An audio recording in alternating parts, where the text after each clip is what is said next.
Hey, what's up, creatives? What time is it today? It's photo hacking time, and let's get to it. So, this is Charlotte Salcedo, your host from photohacklovers.com. And, excuse me, losing my voice again. Um, Today's topic is we're going to talk about organizing Photoshop brushes. Um, and we're going to learn the various methods of doing so. So, the question of a person that's new to Photoshop, what they would have was, how do I organize my Photoshop brushes? Um, if I can, how do I do that? If not, how do you, as a professional designer, organize your Photoshop brushes? So the first method is that what you would do is, let's say you had all of these different hair brushes, okay? So in order to make this, you don't want to have all these different brushes because that would like fill your Photoshop up with a bunch of brushes. So what I usually do is I used to combine all of my hair brushes together into one.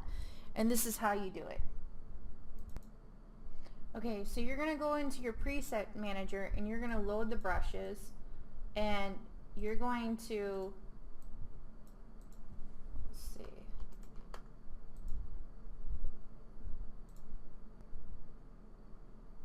and let's go here, preset manager. You're going to delete all of these other brushes that are just, I think these are the default. They're not going to disappear. You're just going to delete these out of your set that you're saving. So you're going to go here to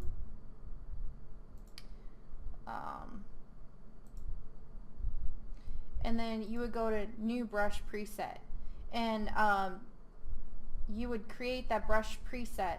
But there's another way of doing it that's easier. So I'm going to continue to just go here, then click on this little cog, and then you're going to load the brush. You're going to continue to load all the brushes. Load a brush. Number 3. Load brush. Number 4. Load brush. Number 5.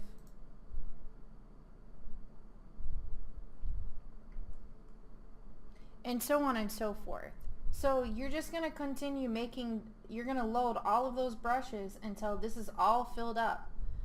And then you can save this brush out into a new one, and then it will be all of these brushes here combined into one new brush. That's one way of doing it. Then this is the other way people like to do. You're going to create a new layer that's going to be 150 by 150 pixels, not inches. Whoops, 150, 150, and change the resolution to 75. Great. And you're going to double click on the background layer and press Control, cancel that, Control Delete, oops, Control Delete, okay, and then you're going to take your text layer and you're going to type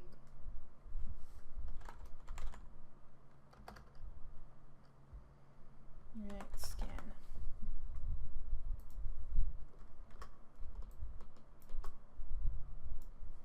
Okay, now merge all these layers together.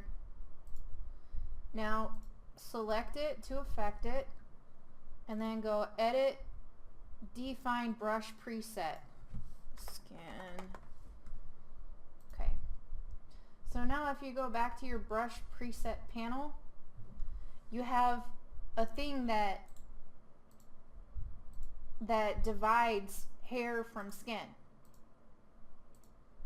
And you can just delete, these are just people's signatures and stuff. I don't like that brush. So this, you got your hair, and now you could start your skin row, okay?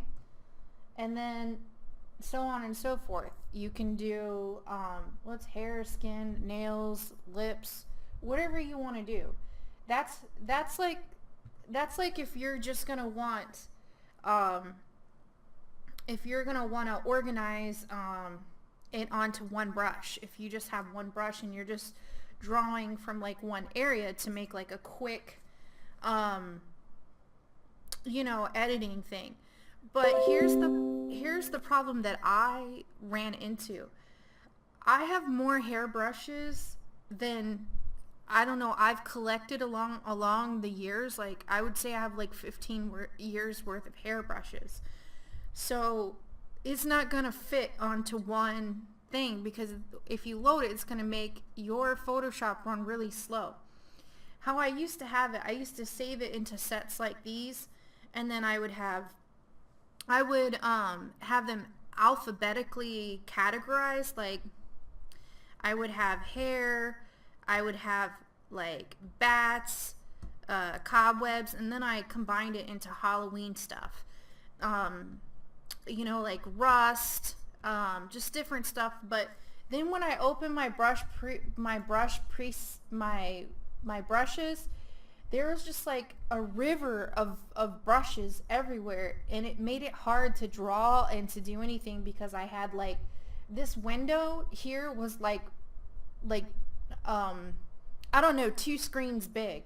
So it caused a lot of problems for me.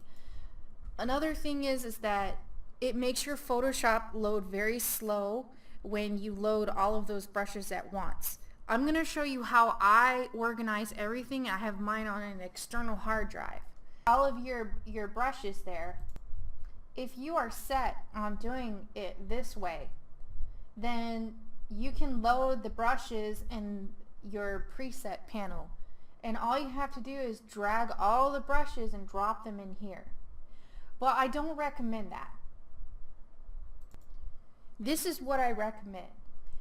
This is how I have my brushes organized, because this is on an external hard drive. So if you use a backup like Carbonite, you won't be able to use your materials if the power goes out or if you have no internet. I have a battery backup on my computer, and my laptop, if the power goes out, it's charged and ready to go for 8 hours.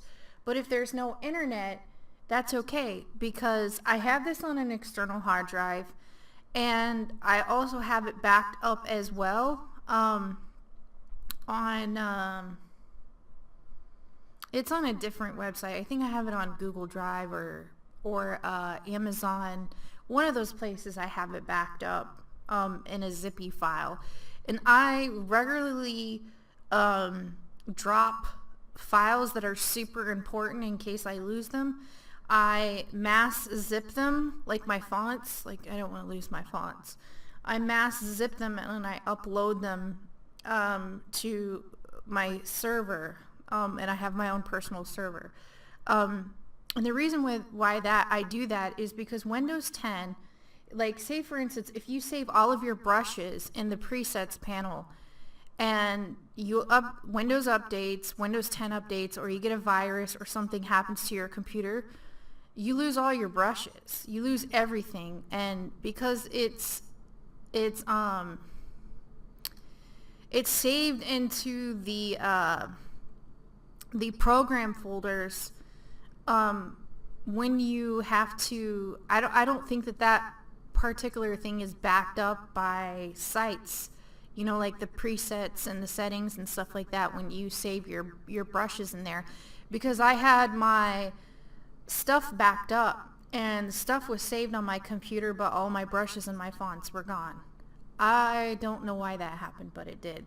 But just in case, I would have an external hard drive like this, and it makes it so much easier, because I don't like to have to go very far. I'm very lazy to look for my files, and this is so much easier because you have everything in here.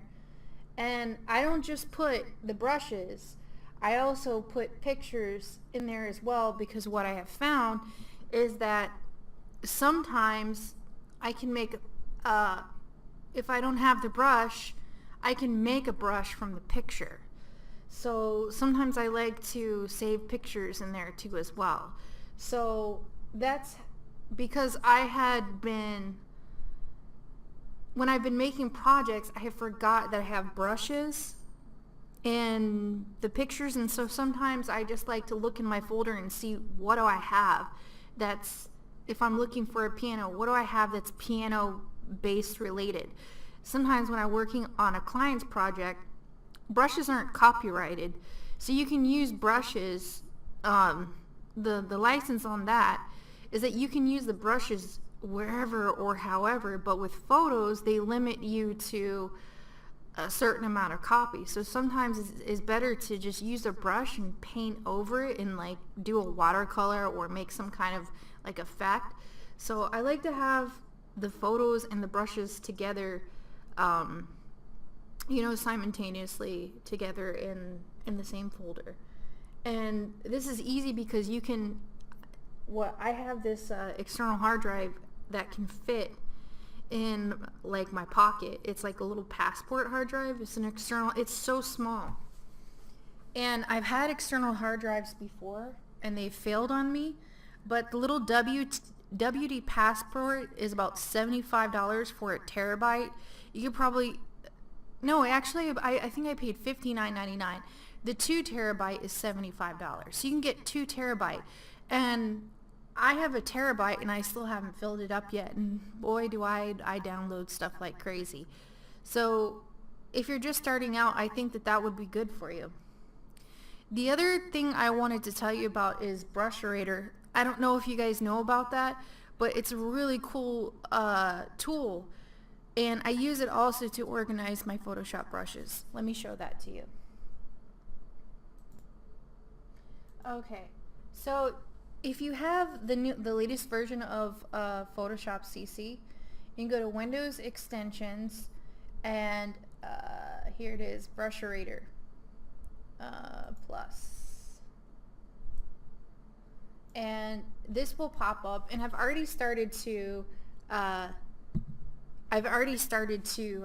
make my little selections here, because right now, if you look at, I'm using Kyle's brushes. I don't know if you know who he is, but he makes some really awesome watercolor brushes. I'll provide the link below. And I have been playing with them because I had made some watercolor roses that I hand painted, and I wanted to like just paint the leaves in Photoshop to kind of combine them, just to put them side by side. So that's what I've been working on. But anyways, I digress. So these are all of Kyle's brushes. Oh my god, there's so many brushes that he has. And I think I have the other dude, I can't remember his name. He also has some watercolor brushes too. Oh yes, he goes by RM. And his load differently. They have to be 16-bit. So what I'm doing is I'm taking the brushes out that I like the best, and I'm putting them into this little quick thing. And so you can just click here. Whoops, I don't have a color selected. Let me select this pretty pink. Okay. What? Why is it not brushing? Do I not? Okay, I forgot to change my foreground color. So you can just click on here and you can just make, this makes painting very easy and quick, because if I had to like sit here and sift through all these brushes, that would take forever. It would drive me crazy. So Brusherator saves me a lot of time, and I guess this one probably didn't load correctly, so that's okay. You can just delete that one. And let me just Control Z out of this because I don't want to mess up what I was doing. I'm making some brush strokes. Um, so that is exactly like very, very useful. Um, so this can definitely be an asset to whatever you're doing. Now there's two different types of brushes, okay? You have the regular ABR brush, and the brushes that I showed to you, excuse me, these are TPL brushes, and these are a little bit more advanced. I wouldn't suggest you start using those if you're a newbie. I didn't know about TPL brushes until a while in. I didn't even know that they had existed. I always thought there were just ABRs and, you know, the .ABR. And I recently figured out how to make TPL brushes, and I'm going to make a tutorial on that because a lot of this stuff, there really isn't tutorials on the web for it. It's something that's you either have to play around with Photoshop. I have found things accidentally or you read the Photoshop Bible, and you will find a lot of things in there. Sometimes you won't know what to look for because you don't know what questions to ask. That's typically the thing that I run into. So you wouldn't know to ask about TPL brushes because if you don't know anything about them, you couldn't ask about them. And so now you know. You know that there's two different types of Photoshop brushes, and you probably didn't know that before watching the video. But if you're an advanced user, I wouldn't know why you'd be watching this video anyways, because you probably already know how to organize your Photoshop brushes. But that's my little tip. I hope that helps for you to get organized. Let me show you one more time. I'm just gonna go through here and look at how I have oh, I forgot to tell you one more thing. You probably want to know how I get these cool little icons. Okay, so there's just like there's two different types of brushes, there are two different kinds of icons.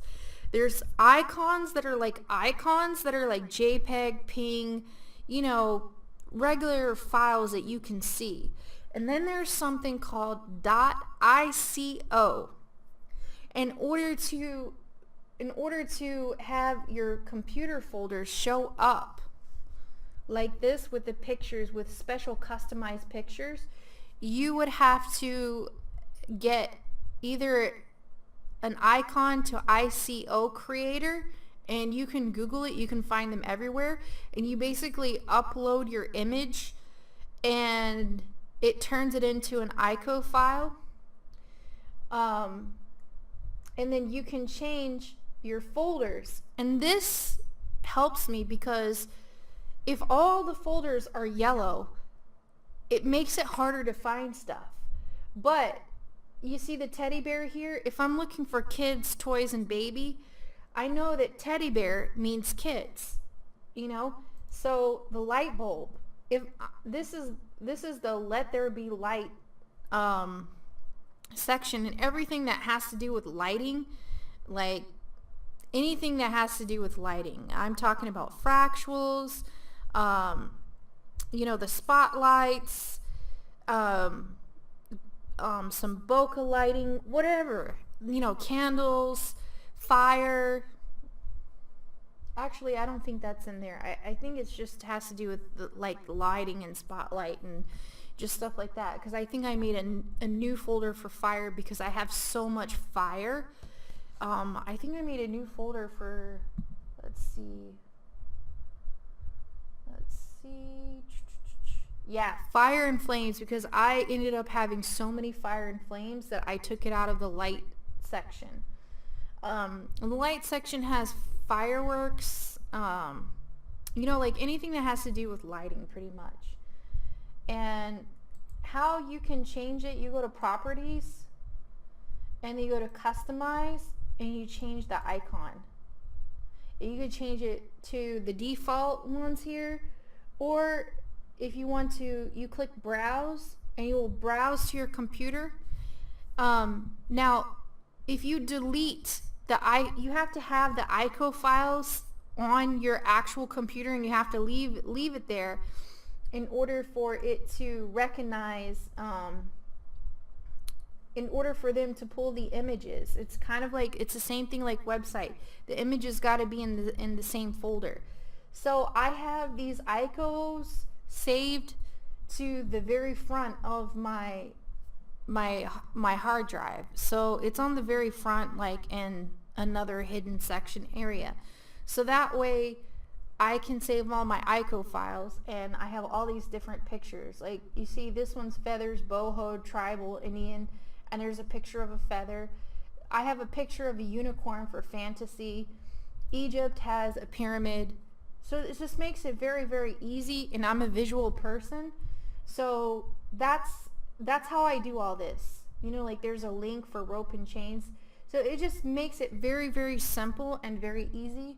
And notice how I don't have all of these with a picture, because some of them I've left blank, because if I have too many pictures, then it can just be all one blur. If you're a visual person, you will understand how this organization works. If you're not a visual person, it won't make a whole lot of sense to you. But this is how I organize everything. It's very simple. Now on the Mac, I'm pretty sure there's a way to change your icons or your icos or whatever. I don't know how to do that because I don't own a Mac and I've never had a Mac. So what you'll have to do is you'll have to Google how to change your folder icons. But one of the things that I know about Mac is that they don't let you customize stuff, which is why I don't like Macs at all. So I prefer to customize my things and do whatever I want, which is why I have Windows. So with that being said, I hope you guys have a great night. If you like this, please subscribe, give me a big thumbs up, and don't forget, the link's going to be down below. Don't forget to sign up for the VIP list, because the drawing is going to be on the 1st of the month, and someone's going to win a goodie bag of stuff. Last month, Michelle won like 6 new products, like 6 of my products, like 6 full products. And so I might be doing an even bigger bundle this giveaway. I might be giving away a lot more stuff. So don't forget to subscribe to the channel. Don't forget to sign up for the VIP list and join the Facebook VIP group. Thank you so much, guys, for watching. Have a great day.